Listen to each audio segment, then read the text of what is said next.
مسلمان کے جنازے میں کوئی غیر مسلم شرکت کرے اور دعا بھی مانگے ساتھ میں اور پھر مٹی بھی ڈالے تو کیا حکم شرع ہوگا؟ دیکھیں، اس میں کوئی میت کے اوپر کوئی برا اثر مرتب نہیں ہوگا،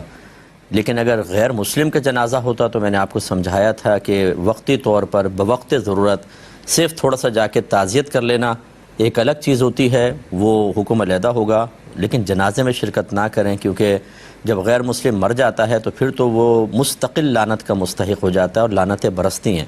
زندگی میں بھی وہ مطلب ایسی حالت میں ہوتا ہے، لیکن بہرحال چانس ہوتا ہے کہ وہ کلمہ پڑھ کے مسلمان ہو سکتا ہے، لیکن جب اس کا انتقال ہو جائے تو پھر تو جنازے کا حکم بہت سخت ہے۔ لیکن مسلم کے جنازے پر اللہ کی رحمتیں نازل ہو رہی ہوتی ہیں، دیگر مسلمان دعائے بخشش و مغفرت کر رہے ہوتے ہیں، یہ بھی باعث نزول رحمت ہوتا ہے۔ ایسے میں کسی غیر مسلم کا شریک ہو جانے سے اس پہ کوئی فرق نہیں پڑے گا، اور دعا تو غیر مسلم بھی اللہ سے مانگ سکتا ہے، اگر وہ مانگ رہا ہے تو ہو سکتا ہے اس کی دعا بھی اللہ تعالیٰ قبول فرمائے۔ یہ نہیں ہے کہ غیر مسلم کی دعا ہی قبول نہیں ہوتی، اس کے حق میں ہو سکتا ہے، اور پھر مٹی ڈالنے سے بھی مسلم مردے پہ کوئی فرق نہیں پڑے گا۔ اور بعض اوقات ایسا ہوتا ہے کہ غیر مسلم کو آپ منع بھی نہیں کر سکتے، منع کریں گے تو اگر ایسے حالات ہوں کہ کسی غیر مسلم کو ساتھ رہنے سے منع کیا جائے اور